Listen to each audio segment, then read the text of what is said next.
I know they said it could never be done, but I have finished reading Claymore finally for you guys. I am so sorry it's taken me so long to get through this entire series. Many times where I'd planned to read a volume and then do a review, something got screwed up, something in my schedule got torn awry, and I wasn't able to do it. But I am here, and I have finally finished Claymore for you guys and bringing this whole thing to a close. These final 2 volumes are essentially what I thought was going to happen, besides one major thing. But this is, of course, the final battle with Priscilla, and everybody joins in, which I thought was a really cool and exciting thing to see. Pretty much every single character kind of jumps into the fray, and honestly I thought there was going to be a few more casualties, especially since it's kind of like ramping up towards the end. I figured Miria was safe. A couple other characters. I figured Deneve and Helen, they've been pretty safe throughout the entire series. So I was expecting a little bit more of a body count, but that's not really what this was about. It wasn't really what the finale was about, and it wasn't really what the series was about when it comes down to it. I think, a lot of Claymore, I think, is about dealing with your inner darkness and everything, and the whole allegory of it, letting it take over or fully awakening. There is that aspect to it too, but there was also a theme of freedom within here, which I think is very prevalent, especially towards the final chapters and where the series kind of ends up, and being able to escape, this system that you're brought into, raised into, designed to where you don't really know anything else. A lot of anime and manga have themes of freedom. Attack on Titan is obviously one, which has a lot of similarities with Claymore, I would say.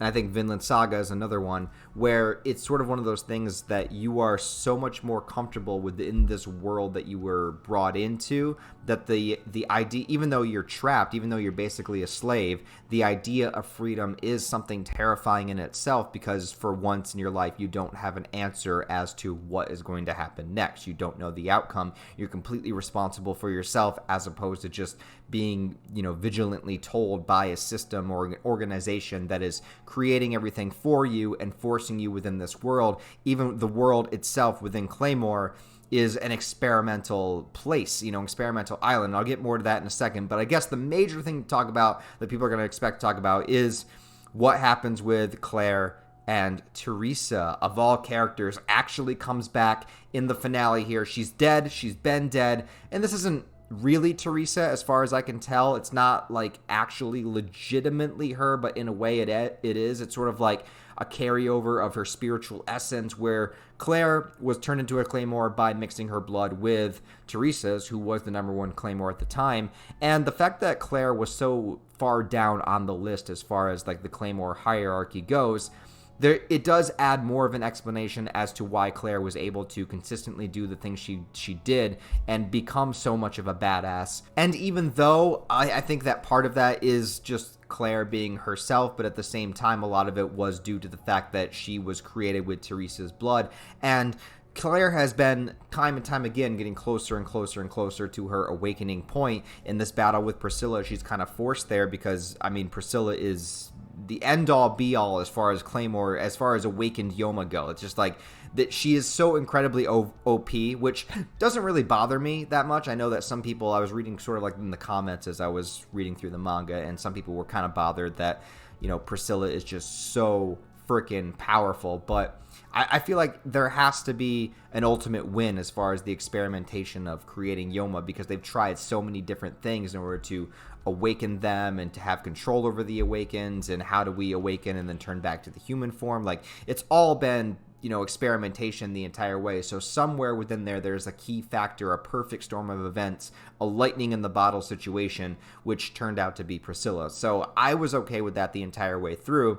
But Claire herself has been closer and closer to awakening, and she finally gets pushed to that point. And instead of becoming a Yoma, it literally unleashes basically the spiritual essence of Teresa herself, which kind of makes the whole story come full circle, whereas Priscilla is the one that, by killing Teresa, created Claire, and now thus kind of created her own undoing in that way. So it all kind of like correlates together. Now, the only thing that that I didn't particularly like about it was that kind of took Claire out of the picture at the time, where basically Claire becomes Teresa. But it was great to see Teresa back and sort of being able to take down Priscilla. And what's even greater than that, even greater than the fight itself, was being able to see this sort of in this vision, that Claire has, being able to see the childlike version of herself actually see Teresa again and, say how much she misses her and how much she means to her and everything. And then Teresa being able to look at her and say, like, no, like, you are the strong one.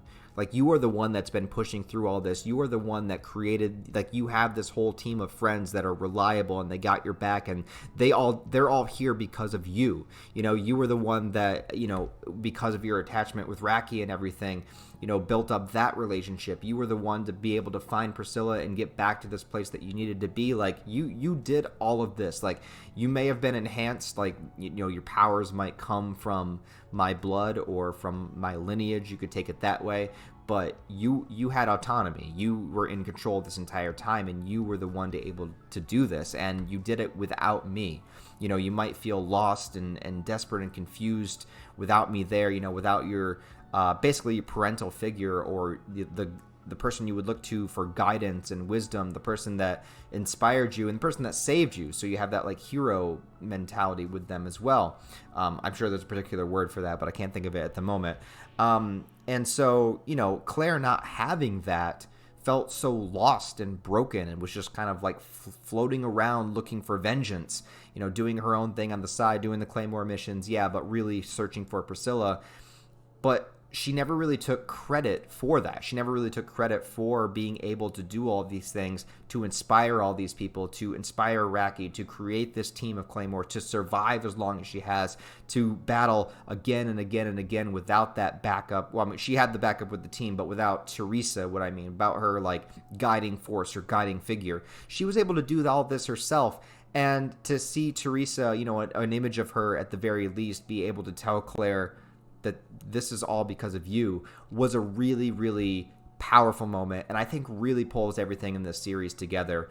And then thus, with the organization being destroyed, Priscilla and Teresa being avenged, you have now this freedom where Claire can pretty much do anything, and the doors are so open, which makes me a little bit upset that this is the end of the series and that there was never another arc or another continuation after this, because we now live in a world where they are on this experimental island. The organization is destroyed. The top number one awakened Yomas are gone. Like, Rifle is gone. Isley is gone. Oh, I got to talk about Isley again here in a second too. And now Claire has this complete freedom. And there's a whole other world out there with a whole bunch of other creatures, the whole, like, dragonkin thing.